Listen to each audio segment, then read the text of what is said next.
Friends, તમે ક્યારેય પૌવાનું ખીચું ખાધું છે? Hello friends, welcome to kitchen art. Friends, આજે આપણે પૌવામાંથી ખીચું બનાવીશું. 100% ગેરંટી છે કે આ ખીચું ખાવા માટે પડાપડી થશે. જે લોકોએ પૌવાનું ખીચું ક્યારેય ન ખાધું હોય તે આ વિડીયો ખાસ જોજો. વરસાદી વાતાવરણમાં ખૂબ જ ઝડપથી ફક્ત 5 મિનિટમાં બની જાય છે અને ગરમા ગરમ આ ખીચું ખાવાની મજા જ પડે છે. તો વરસાદી વાતાવરણમાં કંઈક નવું ખાવું હોય ત્યારે બનાવો આ ખીચું. મારી ગેરંટી છે કે એકવાર જો તમે બનાવશો તો વારંવાર બનાવવાનું મન થશે. તો વરસાદી વાતાવરણમાં કંઈક નવું ખાવાનું મન થાય ત્યારે ફક્ત 5 મિનિટમાં બનાવો પૌવાનું ખીચું. રેસીપી સારી લાગે તો લાઈક અને શેર જરૂરથી કરજો. મારી ચેનલ ઉપર નવા હોય અને મારી ચેનલને હજુ સબસ્ક્રાઈબ ન કરેલ હોય તો સબસ્ક્રાઈબ કરી બાજુનું બેલ બટન દબાવવાનું ભૂલશો નહીં, જેથી કરીને તમને મારા નવા વિડીયોનું નોટિફિકેશન મળતું રહે.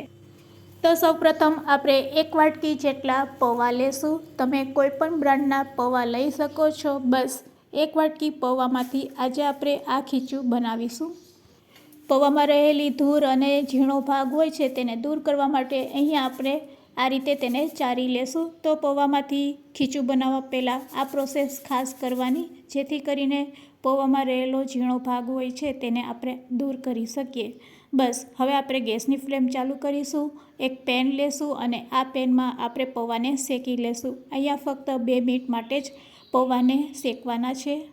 તે જ રીતે અહીંયા આપણે 2 ચમચી જેટલા સાબુદાણા લેશું. તો સાબુદાણાને પણ આ રીતે જ શેકી લેશું. તો બંનેને ફક્ત 2 મિનિટ માટે આ રીતે શેકી લેશું, જેથી કરીને તેમાં રહેલા મોઇસ્ચરનો ભાગ દૂર થઈ જાય. ચોમાસું છે તો ભેજનું પ્રમાણ હોઈ શકે છે અને અહીંયા આપણે મિક્સર જારમાં તેને ગ્રાઇન્ડ કરવાના છે. તો આ રીતે શેક્યા પછી જો તમે ગ્રાઇન્ડ કરશો તો સરસ પાવડર બનીને રેડી થશે. શેક્યા પછી તેને 5 મિનિટ માટે રેસ્ટ આપીશું, જેથી કરીને પૌવા અને સાબુદાણા બંને ઠંડા થઈ જાય. તો ફ્રેન્ડ્સ, 5 મિનિટ થઈ ગઈ છે તો મેં તેને મિક્સર જારમાં લઈ લીધા છે. પૌવાને મિક્સર જારમાં લીધા પછી તે જ રીતે મેં સાબુદાણાને પણ શેકી લીધા છે. હવે આ સાબુદાણાને પણ આપણે તેમાં એડ કરી દઈશું. બંને વસ્તુ ઠંડી થઈ જાય પછી મિક્સર જારમાં લઈ અને તેને ગ્રાઇન્ડ કરી લેશું. તો ચાલો હવે આપણે તેને ગ્રાઇન્ડ કરી લેશું. તો ફ્રેન્ડ્સ, તમે જોઈ શકો છો સરસ આપણો કરકરો પાવડર રેડી છે. બસ આ રીતનો જ પાવડર અહીંયા આપણે રેડી કરવાનો છે. હવે આ લોટનું આપણે પાછું મેઝરમેન્ટ કરવાનું છે. તો આપણે તે જ વાટકીનો ઉપયોગ કરશું જે વાટકીમાં આપણે પૌવા લીધા હતા, અને જેટલી વાટકી ભરે તેટલું અહીંયા આપણે 3 ગણું પાણી લેશું. તો ફ્રેન્ડ્સ, તો પૌવાને ગ્રાઇન્ડ કર્યા પછી અહીંયા આપણે પોણી વાટકી જેટલું મેઝરમેન્ટ થાય છે. તો અહીંયા આપણે પોણી વાટકી જેટલું 3 વાર પાણી લેશું. તો ફ્રેન્ડ્સ, હવે આપણે ગેસની ફ્લેમ ચાલુ કરીશું. હવે ખીચું બનાવવા માટે એક પેનમાં આપણે આ રીતે 3 વાર પોણી વાટકી જેટલું પાણી એડ કરશું. તો ફ્રેન્ડ્સ, આ ખીચું બનાવવા માટે પરફેક્ટ માપ છે. જો તમે નાની નાની બાબતનું ધ્યાન રાખશો તો પહેલી જ વારમાં તમારું પૌવાનું ખીચું છે એ એકદમ ટેસ્ટી બનશે. જે પણ ખાશે એ તમારા વખાણ કરશે. તો ફ્રેન્ડ્સ, તો આ રીતે પોણી 3 વાટકી આપણે પાણી લેશું અને હવે તેમાં આપણે તીખાશ માટે લીલા મરચાં આ રીતે કટ કરીને એડ કરી દઈશું. તીખાશ વધારે પસંદ હોય તો તમે આ રીતે આદુને પણ છીણીને એડ કરી શકો છો અને સ્કીપ પણ કરી શકો છો. પણ જો તમે આદું નાખશો તો ખીચું વધારે ટેસ્ટી બને છે. તો આદુને આપણે આ રીતે છીણીને એડ કરશું. હવે થોડાક લીમડાના પાનને પણ એડ કરશું. તો લીમડાના પાનને પણ આ રીતે આપણે ઝીણા ઝીણા સમારી લેશું અને લીમડાના પાનને એડ કર્યા પછી એકવાર બધી વસ્તુને આ રીતે પાણી સાથે મિક્સ કરી લેશું.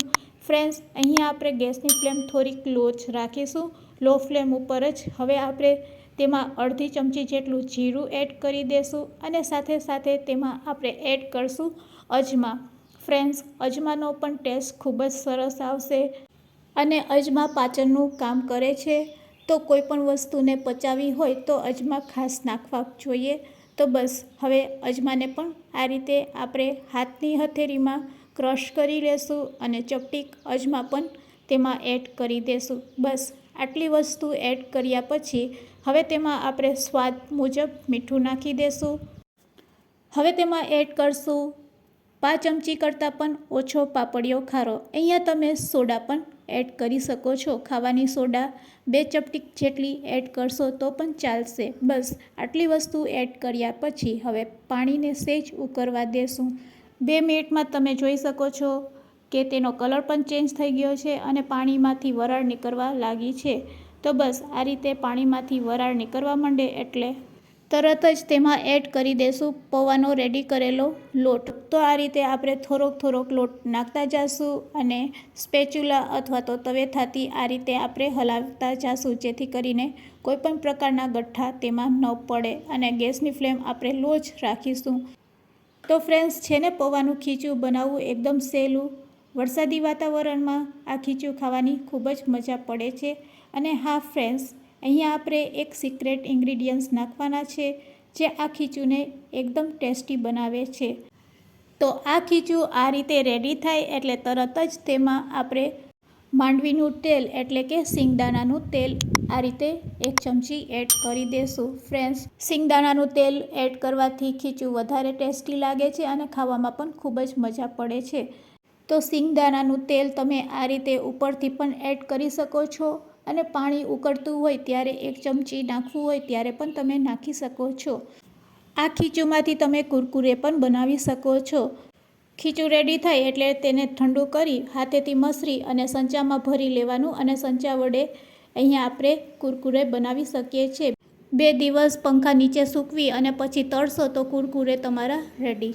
અને જો ખીચુંને તમારે આ રીતે જ ખાવું હોય તો તમારે ફક્ત 1 ચમચી જેટલું સિંગદાણાનું તેલ આ રીતે ખીચું રેડી થાય ત્યારે તમારે એડ કરવાનું.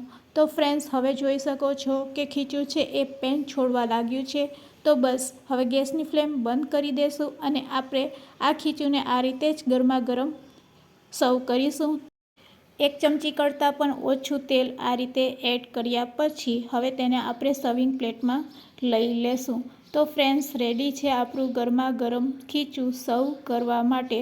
જો ફ્રેન્ડ્સ, તમે ક્યારેય આ રીતે પૌવાનું ખીચું ન બનાવ્યું હોય તો એકવાર જરૂરથી બનાવજો. ખાવામાં ખૂબ જ ટેસ્ટી લાગે છે. જ્યારે પણ ખાવું હોય ત્યારે બસ તેના ઉપર 1 ચમચી સિંગદાણાનું તેલ એડ કરો એટલે ખીચું રેડી. તો ફ્રેન્ડ્સ, રેડી છે આપણું ગરમા ગરમ ખીચું સર્વ કરવા માટે. તો ફ્રેન્ડ્સ, આજની આ રેસીપી તમને કેવી લાગી તે મને કમેન્ટ્સમાં જરૂરથી કહેજો. રેસીપી સારી લાગી હોય તો તમારા ફ્રેન્ડ્સ, મિત્ર અને ગ્રુપમાં શેર કરવાનું ભૂલશો નહીં. Thanks for watching. ફરી મળીશું એક નવી રેસીપી સાથે.